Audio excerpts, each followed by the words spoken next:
Hi, I'm Marin, And I'm Natasha, and welcome to our weekly roundup. where we talk about the games we played last week. Actually, this is the game we played on Sunday, so we're cheating a bit, but Doesn't matter, still belongs in that week, according to us. The game we played first was Tsuro. The Tsuro. oops. Yeah. The game is about stones moving along lines. It's very It's the game of the pet. game of the path. Yes. You have stones. These are the little stones. And you start at the corner at one of those spots. You place a tile and then you move along the line on which you already are. When you place another tile, you follow the line. If you accidentally leave the map, you are eliminated. Simple as that. However, it's a multiplayer game, so everybody is placing their own paths and you can eliminate other players by forcing them to move. Because, for example, if you are here, moving in that direction, and another player, let's say this was here, places a pet, let's move this here, places a pet like this, the enemy will leave the map. So it's basically very simple tile laying game where you want to eliminate your opponents. Bad thing was we played it just at two players, and this wasn't a good experience. Yeah, because I saw what she was doing, she saw what I was doing. There was no will I make it till my turn, because this game goes up to 8 players. That's why we have all these lovely stones. And I believe that in 8 players it will be a carnage. I think this game shines at a 4 plus. We have to try it, so if anybody wanna join us for a game, let us know in the comments. But I must say, the components are very nice. Yeah, the feel of these stones, they are plastic, of course. They're not real stones, but maybe a deluxe version would be very great for this game with stones, heavy stones. They're really light. They doesn't seem like that, but they are. They are light, but they have a nice feel to it. They have a dragon inscribed in them, and they fit nicely on this map, which at first glance is a bit dry, like a lot of yellowish beige orange color, but it suits it. It's showing itself as a China inspired game. Very nice. Tsuro, what grade would you give it? What score would you give it? I would give. I don't want to grade this game because I want to play it. Would you give it at least for 2-player variant? We will score it later for overall, but for 2 players. Is it a good 2-player game? It's not a good two-player game, but I think it's a great game. So I will leave this like that. I will give it a score for a 2-player, and I would give it a 6. I think there might be some enjoyment in it for 2 players, but not a lot. Maybe 1 or 2 games in 2-player, but it really needs a lot more players to be like 8. A game for 8. So, in 2 players, Tsuro is 6. Okay. On to our next game. And the second game we played is Galileo Galilei. It's a game designed by Tomáš Holek and illustrated by Michal Peichel. I don't know how to pronounce this. It's published by Pink Troubadour. I think it's a new publisher. So, what do you want to say about this game? Before I start about my feelings toward the game and my impressions of it, I would like to give a quick overview of the game and how it's played. Here we have a game set up for 2 players, sort of. It was just quickly put on the table for you to see. The game is about observing main objects or constellations. Here down we see constellations that require smaller numbers and in primary colors. Up we see primary objectives that require combinations of colors. These are the die that we use to observe the objects, but as you can see they're at position 1. We use the telescope to increase those die to different numbers and then use them to look at the objectives. If we look at the constellation, we put this here and get the bonuses. However, if we observe the main object, we flip it and put it into our player board, and then we can use its benefits. Second part we can do is teach people at the academy and gain scoring bonuses at the end of the game. Also, there is the Inquisition that will torture us, and we will lose 40 points because of them, because I totally forgot about them and lost the game by a lot. All in all, that's the game in a nutshell. There are a couple of things you should look for and things you should use, but that's pretty much the gist of the game. I really liked this game. We played it 4 players, and it's quite short for 4-player game. How long was it? A little under 2 hours. And I like how you can combo things here. We played Tea Garden after this one, and it's the same thing. Tomáš Holek likes to do it that way. I like the artwork and the theme. These cards are beautiful, and maybe just a bit I can feel the theme in some segments of this game. I agree. These little things. Yep. I don't know what these dice represent. I think this is the lenses of the telescope. This is the stand. No, the color, you see. It's gold and this is gold. That's it. I think that's the theme of those things. But the rest of it, it is thematic. This is not. And just the dice. Yeah. And this looks nothing like Spanish Inquisition or any Inquisition. Those second edition needs to change those. They look like something else. Boo! I think we could play this one better because you can use these comets for a discount on the cards, and we use it a lot, but in the later game when cards of greater value came in play, we couldn't buy it because we spent all of our comets. I think you should save this for a later game. Also, when you buy some of the cards, you get Inquisitors that go into your cellar, and they give you -4 points. You have to persuade them to get points, positive points at the end of the game. And if you forget about them, you can lose the game because of them. Marin lost 40 points at the end of the game because of the Inquisitors. I ignored them. I didn't buy cards with the Inquisitors, and that wasn't the best solution either. So you have to take them and persuade them at the end of your cellar, so you can get some points for them at the end of the game.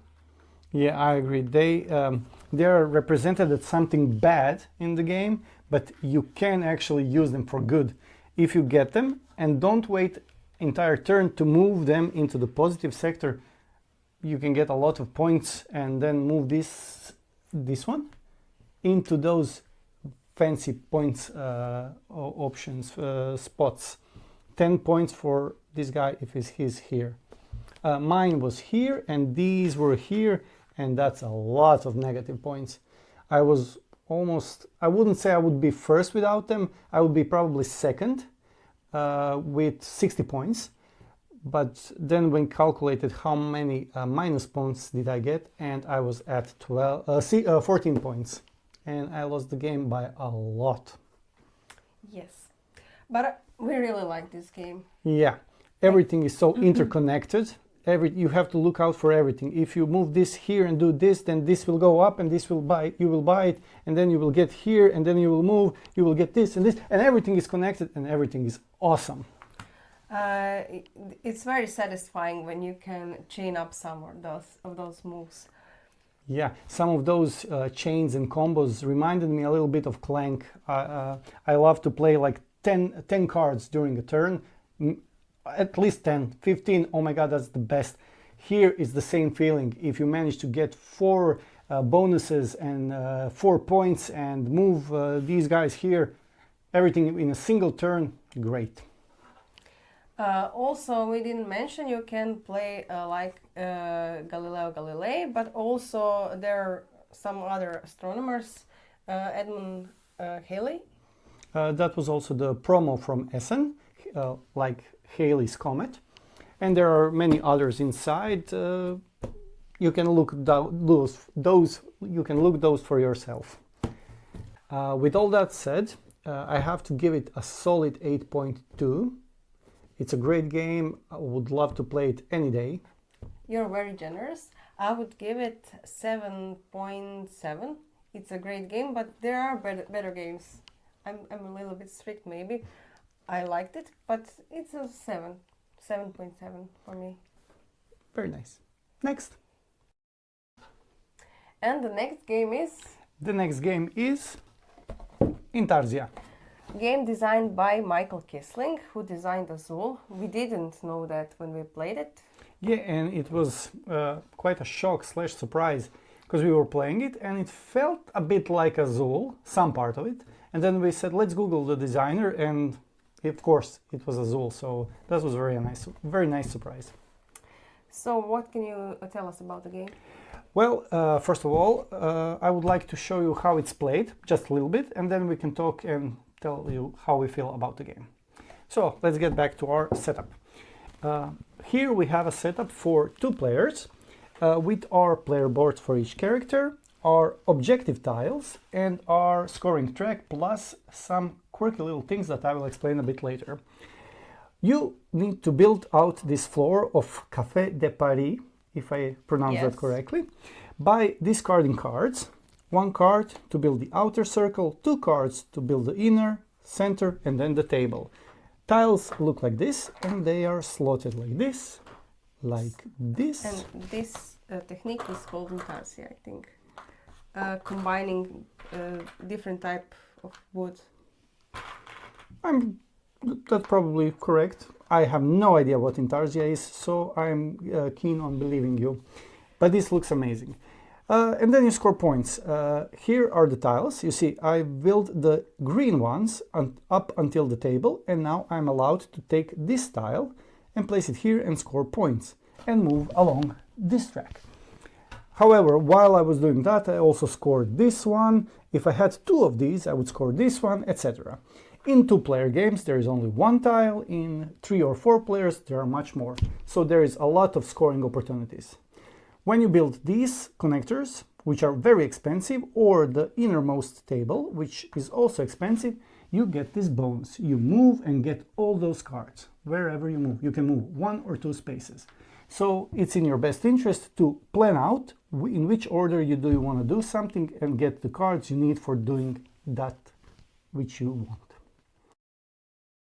We played it at 4 players and 2 players, and in 4 players I always felt like somebody took just what I wanted to take. I couldn't get what I want. I couldn't plan anything, so it wasn't a good experience for me. But in 2 players was much better.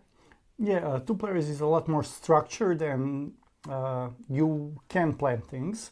However, in 4 players, it's a lot more chaotic. Yeah, because these tiles in 2 players, there is 1 of each, and if I see her going for yellows, then I know I can totally ignore the upper part, and that's it. I can concentrate on 3 other options. But in 4 players, where there is only double the tiles, everything is for grabs. Everybody is claiming everything, and you can't really plan on getting them. You can try. You can certainly try, but you probably won't succeed. I don't mind it in any player count, but 2 or maybe 3. We need to try 3. Yeah, we need to try it. It's a lot more manageable and more enjoyable in terms of scoring. You can really plan out your things and do the combos. Because that's the interesting part. Yeah, I forgot about that. When you, for example, I built this part, you can see it here. If I build this part, it's a hammer part. I can place it here and get 2 points. And if I do another hammer part and I put it in the same row, I activate all the hammers, so I would get 5 points for this. That's almost impossible in 4-player games. In 2-player games, no problem. But game looks beautiful on the table. These wooden pieces are amazing. And they come in 4 beautiful colors. I would say pastels. Am I right this time? No. Damn it. Okay, they are beautiful colors nonetheless. And when the game is almost near the end, the table presence is amazing. Everything looks beautiful. And especially these little tables. When you put them, it's so satisfactory. Yes. The cards are normal cards, pretty simple. They only have colors on them because you have to use yellows to build the yellow part. You have to use the orange for orange parts, etc. These are the jokers. You can use them for any, and you can always use 2 for 1. It's family friendly. Yes.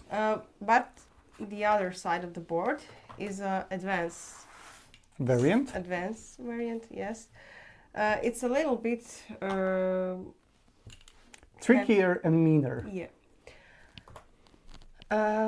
But overall, I like it, but I don't really feel like it brings something new.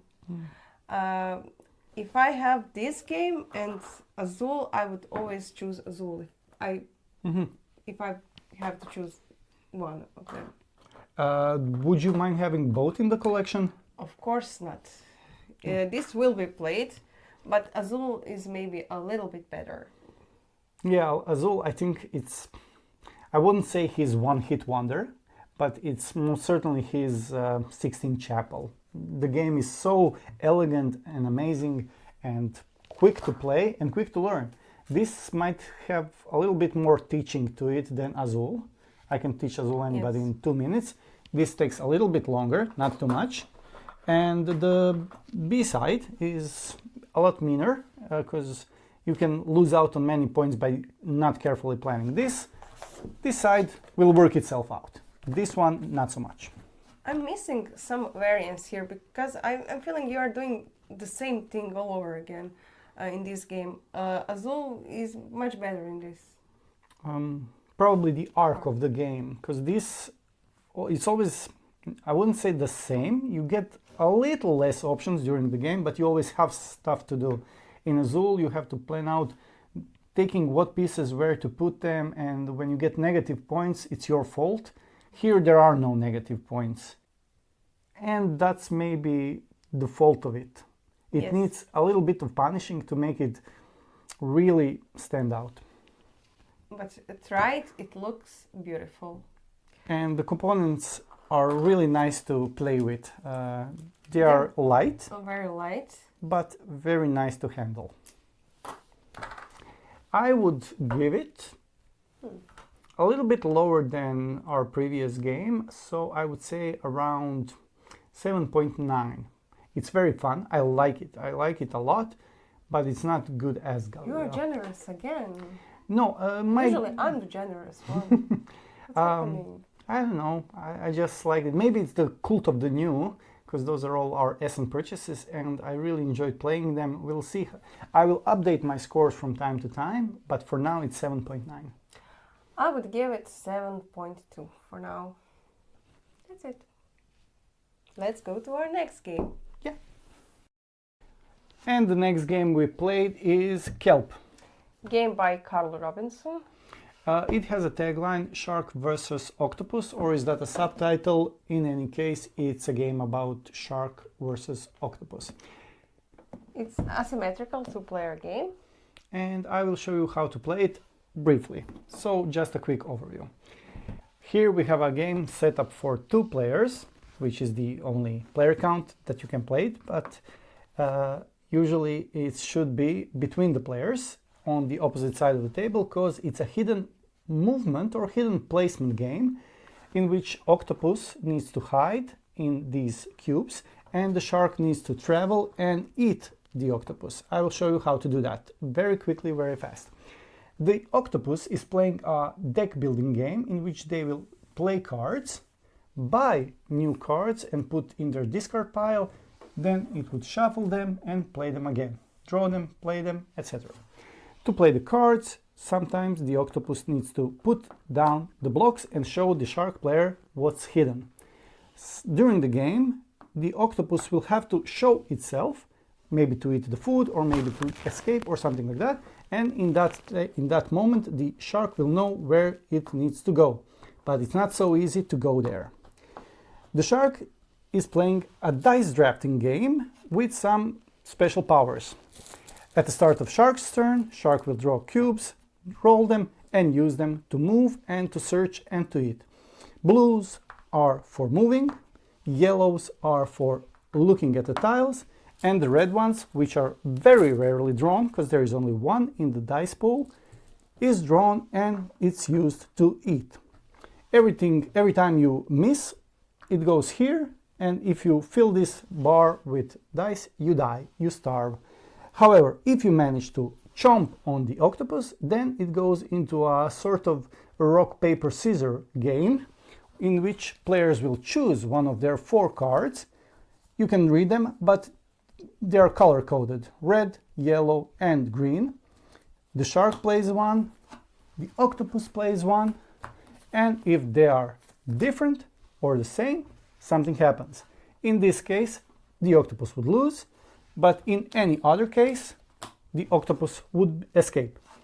Then one is tossed out, the same color from the shark pool is dropped off, and the next time shark would attack, the chance is 50-50.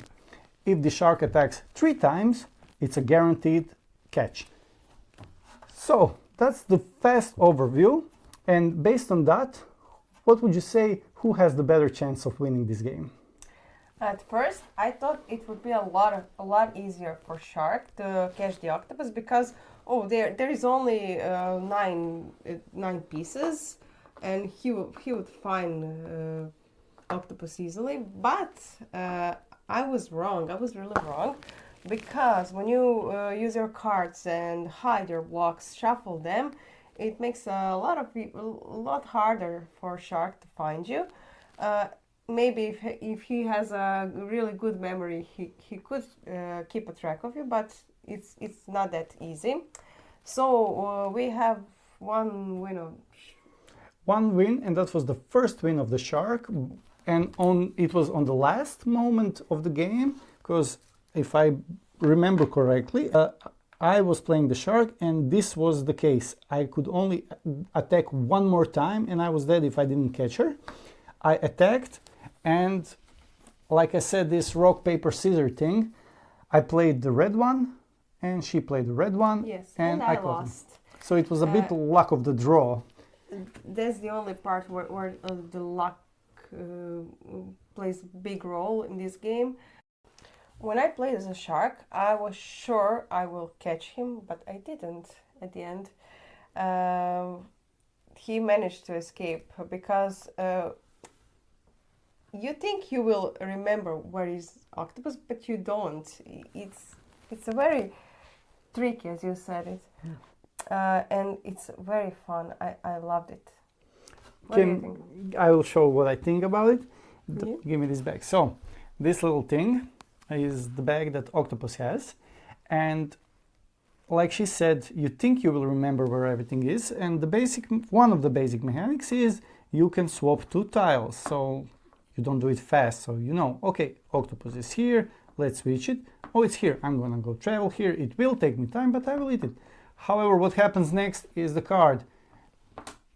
Take 3, shuffle them, and then one player draws, and the other player has to place it without knowing what's there. So it's a bit random for the octopus where she will end up, but the shark has to pick where to attack next because he has 3 options. And there is one more thing. These little guys with the red spiky thing at the bottom are traps which will hurt the shark. And if one of those tiles that we swapped is the trap, it's very dangerous to go anywhere and to do anything for the shark. amazing. It feels a lot like hide and seek when we were kids. I really Yeah. love it. Did you mention how can octopus win? Oh yeah, it will never win like that, but I will mention it. But we There, heard it can be it can be done. yeah. So here we have cards that the octopus player can buy, and one of those cards, one type of those cards, are the food tiles, food cards and tiles. When you purchase this card, you take the matching tile and place it somewhere where it's already opened by replacing the tile, and you put this in your discard. When this card show up, and if the octopus is next to it, you can play it to reveal yourself and the food and place the food here. And if you do that 4 times, you win the game. However, you are then exposed to the Yes. shark, who is always one step closer to you, to eating you. Very dangerous, high risk, high reward, and you will never do it. What is your score for this game? Before I jump to the score, which is very high, I can a little bit spoil, it's very high. I totally don't get this one. So it's a hide and seek game. But it where, looks great. yeah, it looks great. This is the deluxe edition that was sold at Essen, and this is the octopus that is hidden. Should I do this when I'm in the open, or should I just keep it to remind myself I'm playing the octopus? Yeah. Anyhow, great components. The shark is really menacing and fierce looking. It even has little mustaches. Anyhow, my score, and this is without being generous, is a solid 9. 9. 9, yeah. I love it. I'm surprised. My score for this game is 8.4. Very surprisingly very high for you even as well. Yes, it's high. I like this game. I like every game we play this week. It's a spoiler alert, but there wasn't a bad game. I'm usually the strict one, and something. It's always there's something I don't like, but this week was great for my gaming experience. I concur. Next. Next one. And what's our next game? Our next game is Pass and Stop. It's a game published by Sashi and Sashi. It's one of my favorites of this spiel. We played it there and we liked it at first play, had to buy it, and we played it how many times since? A lot. It's always on the table. Before every big box game, we play this one. It's a game in which you're in a role of a bus driver. You need to pick up passengers. You have 5 passengers on the bus station, and you have to pick up all of the same color. So in this case, I will pick up this one and put it in my tableau. You can have more than 10 cards in front of you, so you must be careful with that. You score points when you drop off the passengers. So you have tennis players. If you drop off 6 tennis players, you get 16 points. If you drop off, for example, 4 parents with children, you get 7 points. If you drop off 6 business people, you get 14 points, etc. So you have these 4 types of passengers, and you have senior citizens, which you can take them, but you flip their card because they don't like buses, they like to walk, and they just score you 1 point when you flip their card. And when 6 of these scoring conditions are left in the game, it triggers the end of the game. So how did you like it? I find it very interesting. There are a lot of sneaky little mechanics in the game that can make it hard to win points. Like you said in the preview, you always have to take the entire color of the tableau, for example, blue, and you would take all the blue cards. And people, when we teach the new players how to play, they always try to grab as much of the cards as they want, regardless of their type. So you can get locked in by having all 4 of them, maybe 2 or 3 cards and you can't score the good points. Yes. That one is very interesting to see everybody falls into that trap. But when somebody drops off their passengers, you can add one of yours. If you want to get rid of that card, you can pass it. And those then act same as the senior citizens. You can flip them and get 1 point. 1 point, yeah. I like how in the rules it's said they skedaddle. It's a very fun word to say. Also, I really like the whole take a color but deliver by icon. Yeah. You have to watch out for 2 of those things. And also it's a bit of a push your luck game, because I know there are 4 achievement scoring cards of each type, but if everybody concentrates on one type, you can lose out. So I am trying to collect 7 of business people going to work, to get a meaty 20 points. But if everybody sends 4, 4, 4, 4, then I lose out on that. That's very push your luck and very fun mechanic in this game. It's a very simple and very fun game. Yeah, and the artwork is, I don't know how I would describe it. It's not cartoony, it's more comic booky, but simple comic book. I'm sure there is a name for it. I really like it. Okay, and the score? The score would be, I'm generous today, so I would give it around, it's a bit lower than Intarsia, not because it's a bad game, but because I like games with more meat on it. This has plenty, but I like dry Euros or heavy combat games. So I will give it 7.5. I would give this one 8.4. Very nice. It became one of my favorite small box games.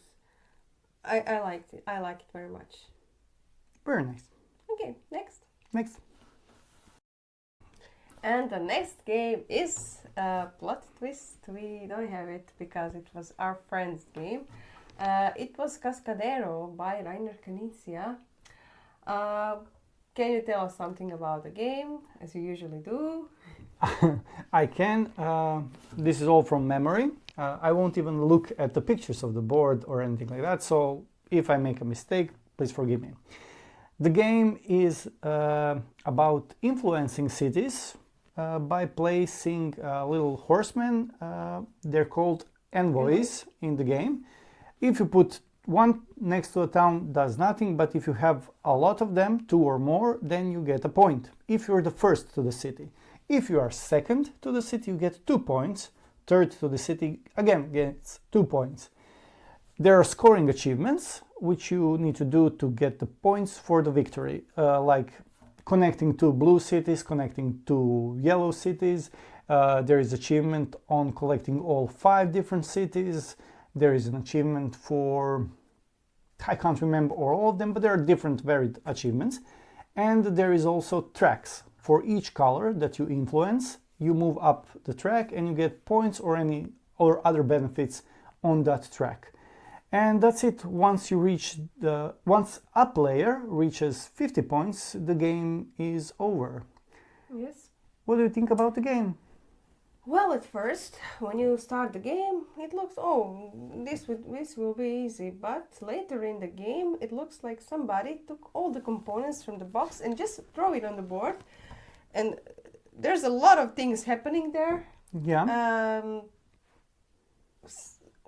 Somewhere in the middle of the game, I lost track of what I'm doing, and I got analysis paralysis so badly, and I'll just put this one here and put this one here, so nobody waits for me. I didn't know what I was doing, but game in general wasn't bad. I was bad in the game, but game is, I think it's good. What do you think? I didn't quite like it. I mean, it's a good game. Rainer Knizia has very few bad games, but this didn't suit me because the choice for things I can do is just where to do it. It's just put more troops on the map. There is a part for doing combos. For example, some of the points on the track gives you movement on another track. Yes. So you can combo a couple of things and I make... skipped every chance to combo things. Yeah, because when you move up the track, there are points where you have to stop on to get the benefit, and some are when you skip them or you go on them or over them, you get them. She missed every single one that has to be put. Some of them I picked up before you, because some are who goes there first, so that was a little bad luck on her part. And I don't know, it's lacking something, and like she said, it's chaos on the map, because I can't even count how many horsemen everybody has. It's probably somewhere in the rulebook, but I would say around 50 or 60 horsemen, and you put them on the map, and it's like somebody chucked a lot of pieces. It's a good game, I would play it again, but it doesn't suit me. I would like to try this one again now that I know the rules better. My score for this one is 7.4 for now. Maybe it can go higher when we play it. But please, can we play it at 2 players first? Okay. So I can keep track of what I'm doing. Okay, we will. We only played it at 3, so I think imagine it in 4. Oh my God. No. Chaos. I would give it a 7. It's a good game. I wouldn't mind playing it again, but for me, it's lacking something. Oh, I'm the generous one now. Yes. That's it. Next game. Next game. So what's the next game? And the next game is a great one. It's Castle Combo. I'm sure you heard great things about it because it was hit this spiel. It's a small box game with simple rules. Short, I don't know, it's about 15-20 minutes long. You have to make your own tableau of 9 cards, trying to make best combo. You have village cards and castle cards, and on your turn you pick one card, put it in your tableau, and it give you some benefits, but also you have end game scoring at the bottom. So you try to make most of it. How did you like it? Do you want to add something? Well, here we have how much it costs. Yes. This is the immediate effect, the benefit, and this is the scoring. There are all kinds of scorings, and I liked it. It is very reminiscent of Marvel Remix and Fantasy Realms. Fantasy Realms. Yes, it reminds a bit of Fantasy Realms. Instead of having them in your hand and collecting the best combo, you are building it. So it's a bit meaner. The game is not mean, don't get me wrong. The game is fun, but you can't make mistakes. If you take something, it's permanently in your castle. So if something doesn't work out, you can't get rid of the cards. They're there. I like that part about it, and I like how you need to plan ahead. Because yes. When buying cards with this symbol, the purchasing row shifts, so you have to buy something from here. But you can give keys and move this one down or up. Yeah, you can shift them using those, and the money is always tight. You start with 15, which sounds a lot. Here, this costs 5. 5 is gone. Move here. This one costs 5. Yes. Yeah, this will give me a little bit back, but not much. So you have to be careful. Buy some expensive cards, then buy some not so expensive. There are cards. some free cards, and you can always, if you don't have money, you can play this side. So you get 6 monies and 2 keys. Yeah, that's always the free option. You don't want to do that unless you have a card that will give you points for these. Usually you get maybe 9 points is great for a card, 15 unheard of. Usually you get 4, 5, 6 points per card. And with this card, you don't get anything, but there are cards that will give you 8 points if you have this in your city, your castle. It's a great opener, it's a great filler game, and it's a great ending game. I think you can play one of these, then a big heavy euro, and then again this to relax. It's very fun. I liked it. Yes, I liked it too. And I would give it, I think, 8.2. I would give it 8.2 as well. Oh. It's very nice. The theme is okay. You can basically reskin it to anything else. It doesn't have to be castle. So I see great future in reskinning of this, same as Fantasy Realms and Marvel. I would like to see, not Marvel or DC, that's overdone, but something. But this castle theme is great. I think. Okay, it is great, but it can host a lot of different themes. It can be themed and still remain fun and enjoyable. Yeah, that's it. Yeah, short and sweet. Next game.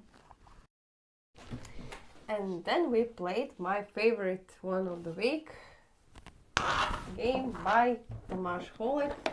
Again, Tomáš Holek, Tea Garden. You can tell us something about Tea Garden. Again with a quick overview, and this will really be like turbo quick for the length of this game, the breadth of the rules. I can't fit everything. So in Tea Garden, you use your tea gardens to harvest tea and put them in your baskets and ferment them to increase the value of the tea leaves. This is the value, and use these values to buy extra cards. Those cards have their power and their abilities, which you use later on in the game. That part of the game is a deck building part, in which you want to build the best deck you can. Then you use the cards, 2 or more cards, or 1 if it's powerful, to create an action of value 3. This will give you points to buy something or to build even more tea gardens. They will also allow you to buy kettles. They will allow you to move around these 2 tracks, score points, score even more opportunities to get more cards, to increase the value of your deck, etc. When you got enough leaves to spend on different things, you can also sell them to caravans and get even more points or other effects for the game. And you can also buy these cards, not buy, you will get them by spending these tokens and leaves on this track, and you get these end scoring objectives.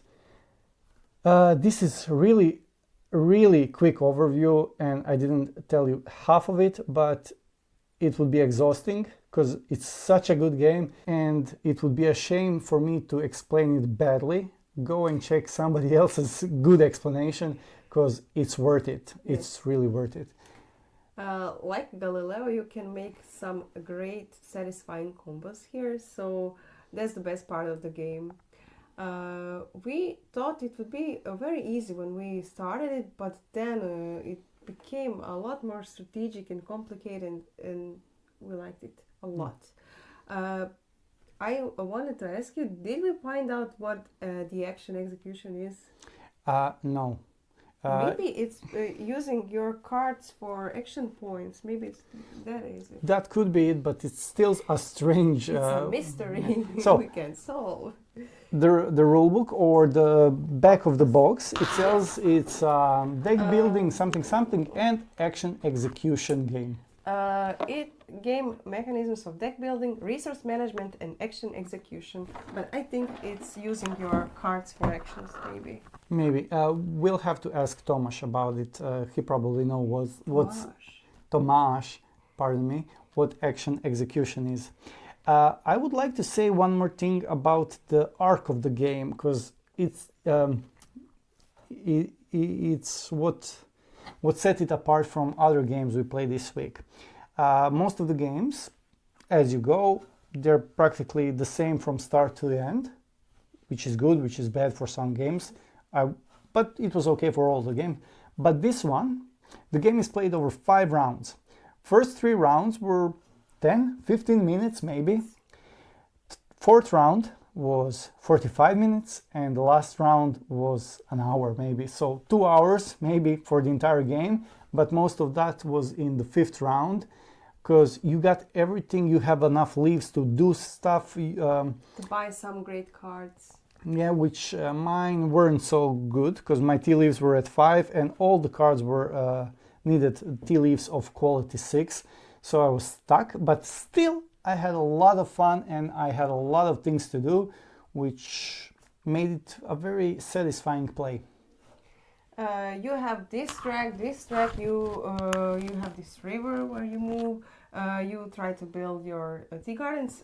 There's a lot of things you can do in this game, really. Yeah, and everything gives you more stuff, more scoring opportunities and more resources to do stuff with them. I didn't even mention how to use the kettles. You have scorings, but you have to connect the colors, and you get those from building and then using the kettles, and you have to place them correctly, and you can start more turns, and you can move here to get these cards, but you also need here to get 10 points, but you can move here. A lot of things, everything is connected, everything can be comboed if you can manage it and if you plan it correctly. Great. And it looks beautiful. Look at these colors. It's so relaxing, so zen. Yeah, I like it. I like it a lot. And I would like to say something about the game, but everything I can say will be just like I was paid to say it because it's really that good. It's very strange to not find a flaw in a game. It won't be a 10. It won't be a 10, but I can't find any flaw in it. I have a question for you. Yeah. Galileo or Tea Garden? Galileo, because I think there is a lot more in that game that I can learn. This game, when you play one game of it, you see all the possible combos that you can do. You won't do them, but you can see everything.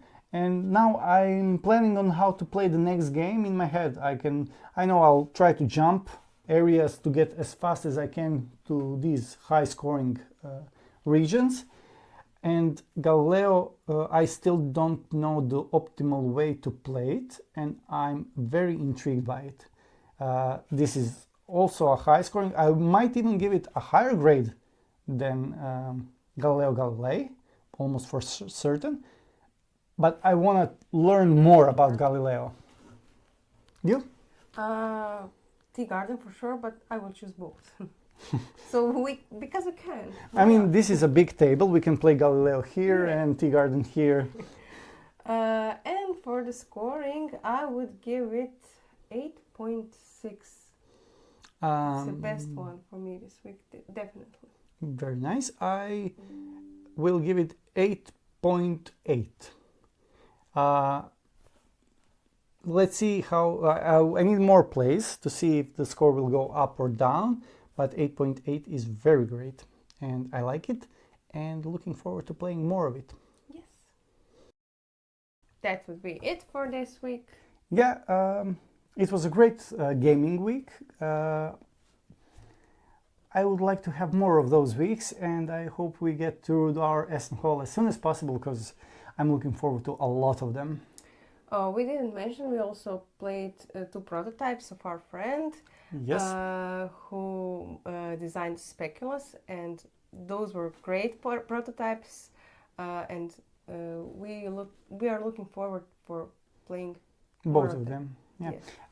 Those are Operation Vault, where you are a safecracker. This looks naughty, but it's not. You have combos and you try to open a lot of safes. And the second one was The Last Catch, in which you try to collect fish to deliver to the towns that needed them. Very fun games, and looking forward to testing them out more. And who knows, maybe he'll publish those during next Essen. Yes, Daniel Posta is a great designer. Up-and-coming designer who you should look out for. So, that's it. I was Martin. I was doing this. Okay. I was Natasha and I still am Yeah. Natasha. Thank you for watching, and like, comment, subscribe. You know, like the kids say. And see you next time. Bye. Bye.